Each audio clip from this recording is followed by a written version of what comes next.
Hello everyone and welcome to a new video. MC-Mura here, and in today's video I wanted to give you guys some tips and tricks about how you can deal with Dhalsim. Dhalsim is a character that you will not come across very often when you're playing Street Fighter V, especially on rank, and he's a character who plays completely differently depending on the player level. The stuff that you will see high level player Dhalsim is doing is completely different than what you will see on the mid and lower level, so it was really hard for me to come up with this guide. But I still wanted to give you some universal tips about how you can deal with this character. So let's first discuss his signature, and that is his long limbs. This is the stuff that Dhalsim is really known for. And the highlight, of course, is the standing medium kick. This is by far his longest, and not only longest, it is his best long range normal overall. This is 10 frame startup, it's only -4 on block, so this is really great. You can block it and then dash, you can block it and then try to jump. It is very strong. What I advise doing here is actually trying to challenge by crush countering it, like you see. Sweep, going for sweeps and hoping for the crush counter is actually very strong here. Because one thing you have to keep in mind is that Dhalsim only have 950 health and he have 950 stun. That is significantly below average in this season. So your hope will be to get in once and knock him down. And against the standing medium kick, if the Dhalsim is spamming it like that, sweeps to crush counter is very strong. One thing that's also really good is forward movement in general, forward moving attacks. So if I'm using Ken, I can do something like this. Heavy kick Tatsu, completely jump over it and get a punish. Something like medium Tatsu or light Tatsu might trade. Here I traded with his medium kick. These conversions are really good because you wanna get close to him by any cost. You're gonna have to take some plays, you're gonna have to make some risks there. His other really good normal is a standing medium punch, and this is a little bit different because sweeping this doesn't really work. You can't really sweep the standing medium punch. Because of the hitbox and its angle, it's pretty hard to sweep this. What this is really weak against is attacks like Ken's crouching heavy punch, Ryu's crouching heavy punch. That type of attack is really good here. So maybe what I would recommend is doing something like this, or maybe into like the V skill to complete the distance or to close the distance. You might get lucky and get something like this crush counter, but overall attacks like this crouching heavy is the best you have at whiff punishing this. And of course you can also whiff punish it if you want, just like you've seen. You can get a whiff punish here if it whiffs. So you can do that, but I don't recommend actually playing that whiff punish game because usually you're not gonna whiff punish him into something meaningful from this distance. Very few characters can. The one good thing, and the one that's really notable about this particular string, is that if your character have 15 frames dash, these are Ken, Rashid, and Chun-Li. Ken, Rashid, and Chun-Li. They can dash here and actually be able to block. So if you block the standing medium kick, you can actually dash and block the standing medium punch, so you will get to cover a significant amount of distance fairly quickly. It's a little bit hard to do, so you have to be really on point with that, but you can absolutely do it like we are just seeing. Again, these are Ken, Rashid, and Chun-Li. If you play one of these three characters, it's something that you'll have to keep in mind, it's something that you have to use. The other normal he have is a standing heavy punch. This is a low, and of course it's a heavy, so this is more punishable. The others were -4, so you couldn't really punish them, especially from a distance. Many characters have moves that are 6 frame or faster that will actually whiff punish or block punish this from this distance. So this is a little bit more risky. Also because this is a heavy, it's a lot slower in terms of recovery and startup. So one thing that you have to note is that if Dhalsim does say a standing medium kick and you try to jump it, he can anti-air you here. He can still anti-air you. With the mediums, he can throw the wrong limbs and anti-air you in time. They have decent recovery. The thing about the heavy though is that if you get a read on this, he can't really anti-air or he will get traded. Stuff like that will happen. So the heavy punch is a lot riskier for Dhalsim to take. He will want to take this risk because it is a low. So it have a good chance of checking you trying to walk back. This is the main purpose of it. And of course there are some mix-ups here, but again, it doesn't nearly have the recovery of the standing medium kicks and the medium in general.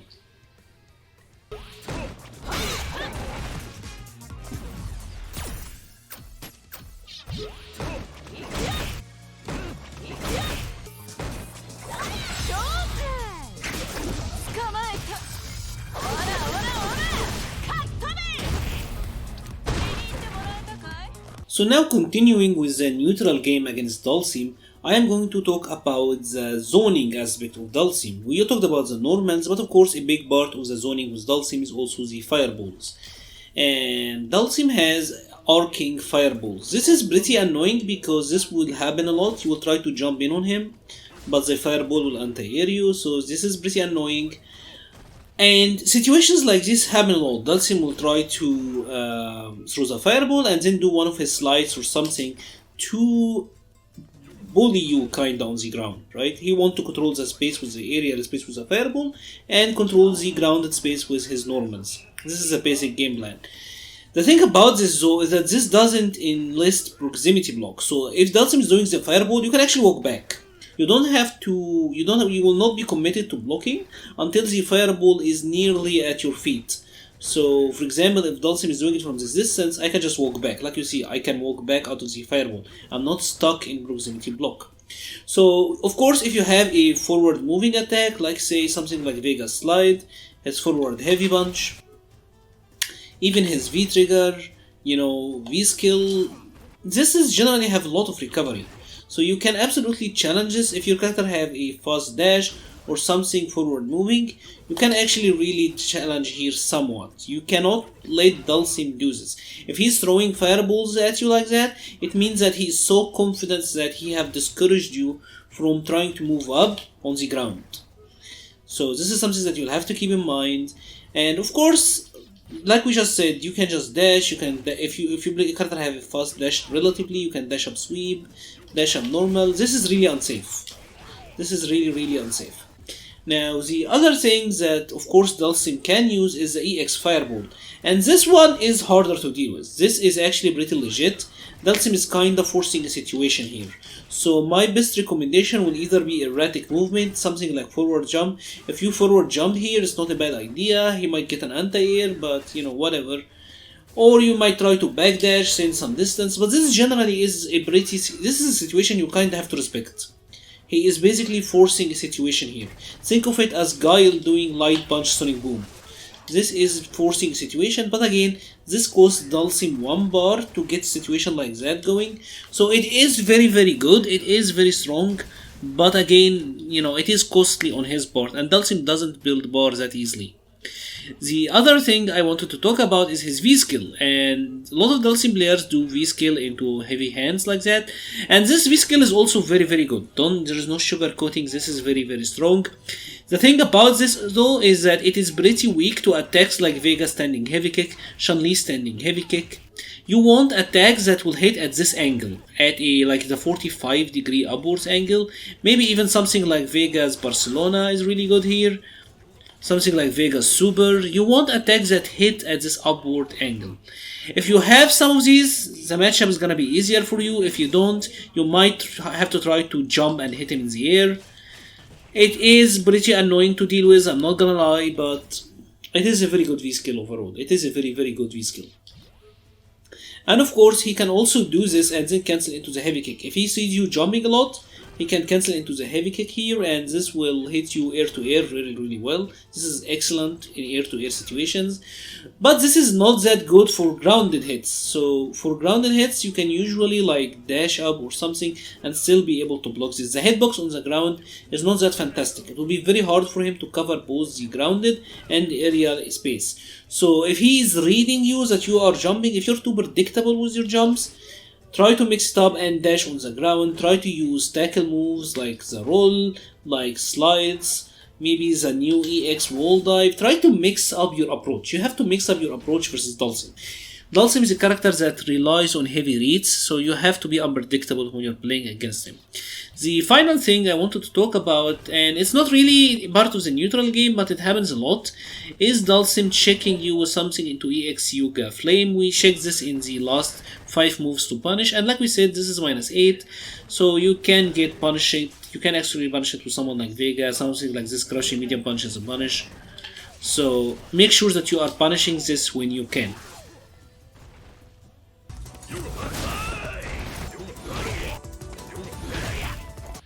Dhalsim, of course, have a little bit of interesting pressure. His pressure game and his Oki game is different from most of the cast, almost.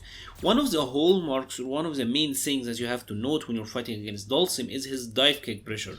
His dive kicks, he has 3 versions of dive kicks and they can all be plus. For Dhalsim's dive kick to be plus, it have to hit you low. Like the lower it hits to the ground, the more plus it is. As you see, this one was plus because it hit us very, very low. Usually Dhalsim player do these on block strings, like just like you are seeing. And it's kind of an auto spacing thing, they are auto spacing it to be plus. So what you can do here is many things. First of all, of course, you can anti-air this. But anti-airing with your normal anti-airs like Balrog standing medium punch might actually be difficult because of the weird angles on it. So what I like to do is use standing moves. Moves like standing jab is very, very good against anti-airing his dive kick. Another thing is movement is also very effective against this. So if I move forward, he's gonna be more plus, or he's gonna be more negative, I mean. So if I move forward, Dhalsim is gonna hit higher and he's gonna be more negative. If I move backwards, I can make the dive kick whiff completely. If I say neutral jump at the read, I can full combo punish Dhalsim for this. So his dive kicks are very, very good. They can be annoying to deal with, but remember that you can standing jab anti-air it for the most part. Movement is very good because you can either make it whiff or make it more negative, and you can also neutral jump and full combo punish him for it. And even if you got hit when you are trying to neutral jump it, like if I try to neutral jump here and he hit me somehow, it will air reset. It's not a big deal. So against these dive kicks, make sure that you are mixing it up as well to keep that Dhalsim player on their toes. Now, the other thing that is really important to note about Dhalsim is his combo Oki. Dhalsim has a very weird combo Oki because more often you will have to deal with stuff like that. And for newcomers or people who don't have much experience versus Dhalsim, this can be hell to deal with because you don't know which side he's coming from because he can hit you from both sides. It's pretty tricky. The thing about this that you have to note is that for these setups, Dhalsim more often than not cannot meaty bows knockdowns. Dhalsim is making a guess on which way you are going to get up. If you are going to quick rise or if you're going to back rise. So like we just seen in that example, if I am back rising here and I'm trying to wake up with a jab, I'm trading or he's gonna hit me. As you see, I cannot wake up with a jab. If I quick rise here, I'll be able to hit him out of it every single time. So in these knockdowns, you have to make sure that you are mixing it up. It is the read from the Dhalsim player. If you stand there and block this every single time, the mix-up actually is brutal because he can do stuff like that. He can just land and, anti-air you on the ground. There is a lot of variance to how this can be done.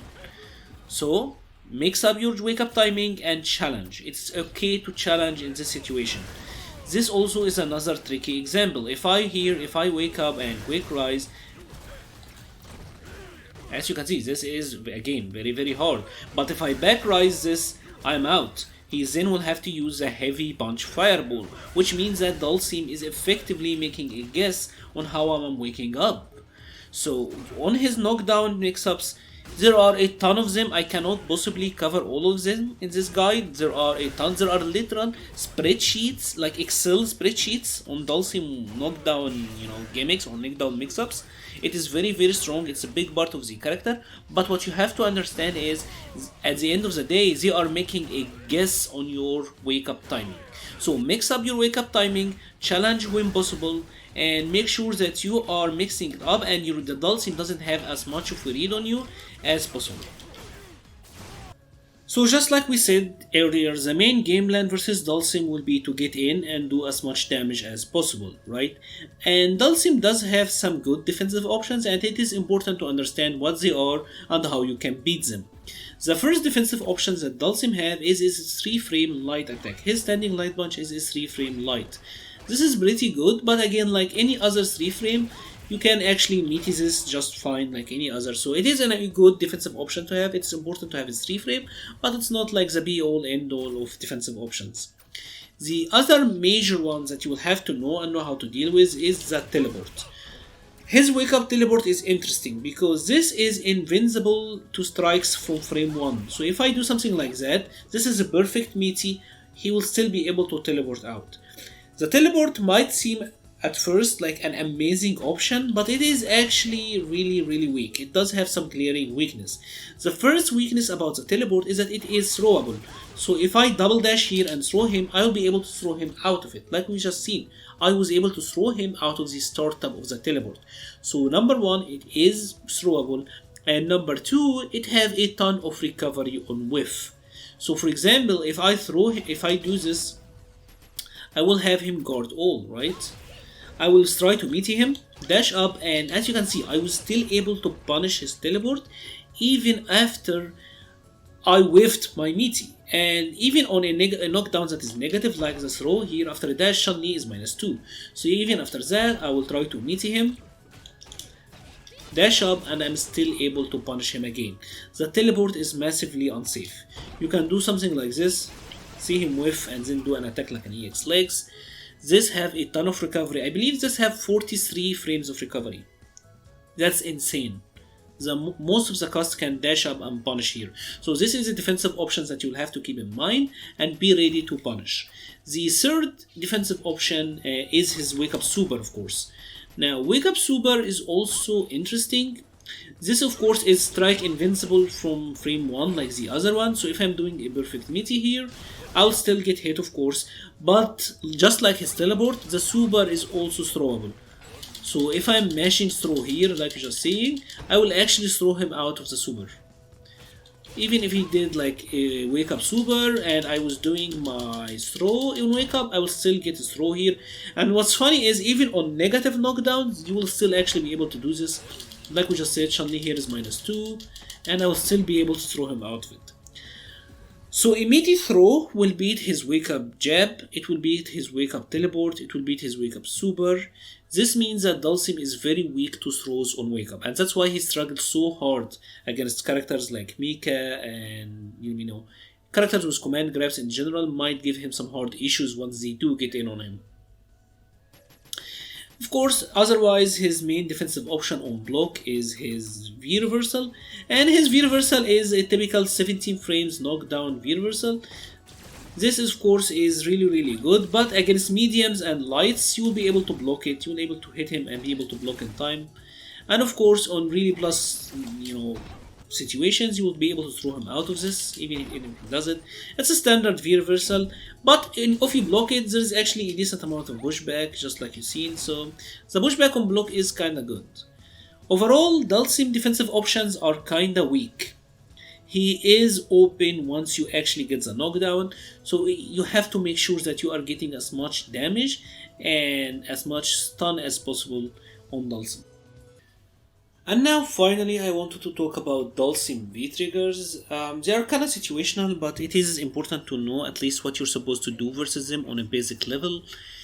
The first one is V-trigger 1, and V-trigger 1 is a decent V-trigger in my opinion. It sets up really good plays for him. The thing about this is that it does a massive amount of fight damage, so you don't want to be standing on the fire. Whatever you do, you will have to either jump away, try to backdash, something, don't stand in the flames because the next hit will cause massive damage. If you block the activation, you can always V-reversal it. So if you happen to block the activation like that, you can always V-reversal here and completely negate his V-trigger. It's actually pretty weak to V-reversals, so this is really good. It's something that's pretty important to keep in mind. The other one is of course his V-trigger 2. V-trigger 2 is interesting. Let me change the V-trigger. V-trigger 2 for Dhalsim is a little bit interesting because he will set up this slow moving Yoga ball, right? Yoga fireball thing. And there is no great way to deal with this. This have like 3 hits I believe of durability. So if you have fireballs you can actually try to mess around with it like that and negate some hits. But what I like to do honestly is just walk up and block it. The faster you block it, the lesser advantage that he will have. So just walking up and blocking the thing as quickly as possible is actually a really good strategy here. He also can do this in the air and use it with the Yoga Gale. something like that you will see a lot, and you will see them doing something like this and playing and bouncing it up. And of course, I'm sure you have seen that type of stuff before. So it's very very good, but again it's the same thing. Honestly, you can use attacks like that if you want, go under if you want, or just walk up and block it and just negating it as quickly as possible. There is still a lot more to say on Dhalsim, to be honest, but I didn't want this video to go on for hours. He's a very deep character and there is a ton to this matchup, but many of it is something that you'll have to find by experience. I could keep going, but this video will not end. So maybe I will revisit Dhalsim at another point and talk more about him, but for now that's it for today's video. If you have enjoyed this video, please leave a like and comment, it helps the channel a lot. Please subscribe if you haven't yet. Thank you very very much for watching and stay safe.